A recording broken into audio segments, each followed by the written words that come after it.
How to delete payment method on Lyft. Hello everybody, welcome back to the channel. Today I'll guide you on how you can delete your payment method that you have added on the Lyft app, and I'll show you quickly on how you can add one as well.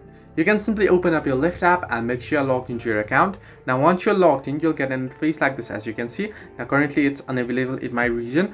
Now what you want to do is tap on the three horizontal line icon at the top right corner of your screen. You can see, simply tap on it, and there you'll find the option payment. You can see notifications option, below it invite friends, below it ride history, and below it you can see the payment option.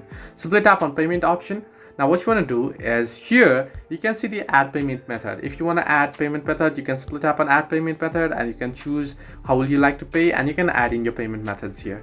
Now however, if you want to delete payment method on Lyft, what you want to do is, once here you'll find your payment method here. What you want to do is, in your app menu here, you want to tap on the payment method you wish to delete, and then tap on the delete button that you'll find after you open up the payment method that you have added. So this way you can delete payment method on Lyft. Hope this helped you. Do like and subscribe, and do not forget to leave a comment down below if you have any further issues.